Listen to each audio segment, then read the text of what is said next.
Perkenalkan, nama saya Cici Angelica Tosoid dengan NIM 22212003. Saya merupakan mahasiswa di Prodi Teknik Mesin Universitas Negeri Manado. Di sini saya akan menjelaskan mengenai mesin-mesin yang dipelajari di Prodi Teknik Mesin. Yang pertama, saya akan menjelaskan mengenai impeller. Pompa merupakan mesin fluida yang memberikan energi kepada fluida, di mana fluida yang digunakan berupa fluida cair. Pompa dalam pengoperasiannya memerlukan daya dari luar yang diberikan pada poros yang dikopel dengan motor untuk memutar impeller di dalam zat cair. Jadi impeller ini terdapat di dalam pompa yang membantu pompa untuk mengolah zat cair.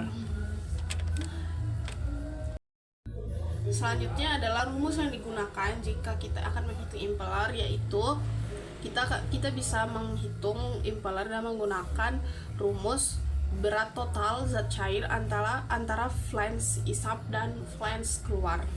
Terus kita juga bisa menghitung torsi, menghitung daya pompa, menghitung daya air, dan juga menghitung efisiensi pompa. Selanjutnya di sini saya akan menjelaskan mengenai turbin Pelton. Turbin Pelton merupakan turbin impuls. Turbin Pelton terdiri dari satu set sudut jalan yang diputar oleh pancaran air yang disemprotkan dari satu atau lebih alat yang disebut dengan nozzle. Turbin Pelton adalah turbin yang cocok digunakan untuk head yang tinggi. Adapun rumus yang digunakan untuk menghitung turbin Pelton, yang pertama adalah untuk menghitung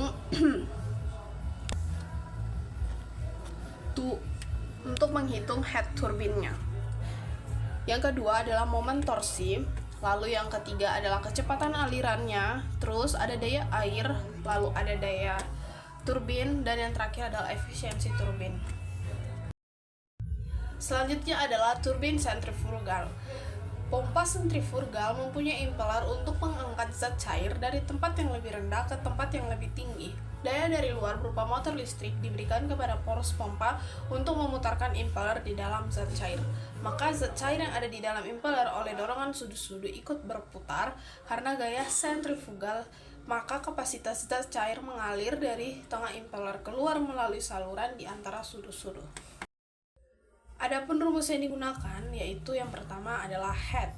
Head adalah energi mekanik yang terkandung dalam satuan berat jenis zat cair yang mengalir. Selanjutnya adalah sistem instalasi pipa, yang merupakan sebuah sistem yang terdiri dari pipa, katup, fitting atau aksesoris, serta pompa sebagai media penggerak aliran fluida air. Adapun rumus yang digunakan untuk menghitung sistem aliran pipa, yang pertama adalah untuk menghitung head pompa, lalu yang kedua adalah Reynolds number, yang merupakan sebuah nilai yang dapat digunakan untuk mengetahui jenis aliran fluida, apakah termasuk jenis aliran laminar atau aliran turbulen.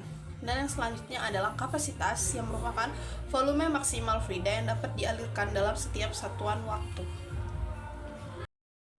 Selanjutnya adalah sistem hidrolis, yaitu pemindahan tenaga dengan mempergunakan zat cair atau fluida sebagai perantara. Sistem hidrolis ini umumnya digunakan untuk memindahkan suatu komponen dari satu tempat ke tempat lain secara mechanical energy dengan menggunakan pressure energy yang didapat dari sebuah pompa hidrolisis. Dalam menghitung sistem hidrolisis digunakan hukum Pascal yang berdasarkan alat tekanan dan gaya mempunyai hubungan sebagai berikut, yaitu F sama dengan P kali A. Selanjutnya adalah rapat massa zat, yang merupakan massa fluida tiap satuan volume, yang dimana tiap-tiap fluida mempunyai rapat massa yang berbeda-beda. Dan selanjutnya adalah kontinuitas sifat aliran fluida, di mana sifat dari hasil kali kecepatan dengan luas bidang yang dilewati fluida akan selalu tetap. Selanjutnya itu sistem pneumatis, merupakan salah satu sistem yang menggunakan media fluida kerja untuk menghasilkan tenaga. Adapun rumus yang dipakai yaitu hukum Boyle, yang disebutkan di atas pada temperatur konstan, tekanan yang diberikan pada massa gas sebanding dengan volumenya. Dalam perumusan dapat ditulis dengan P1 kali V1 sama dengan P2 kali V2, di mana P1 dan P2 adalah tekanan dan V1, V2 dan V1 adalah volume. Selanjutnya adalah gaya pada torak aktuator, yang bekerja pada torak dapat digunakan dengan menggunakan hukum Pascal. Dan yang terakhir adalah sistem instalasi pipa udara, yaitu kompresor adalah mesin untuk memampatkan udara atau gas. Kompresor udara menghisap udara dari atmosfer. Udara yang telah dimampatkan ditransfer ke sistem melalui sistem perpipaan. Parameter lingkungan yang mempengaruhi kinerja dari sistem ini menggunakan udara bertekanan antara lain adalah suhu, kelembapan udara, dan tekanan. Sedangkan parameter dari instalasi pipa udara yang mempengaruhi sistem antara lain dari bentuk pipa serta aksesorisnya.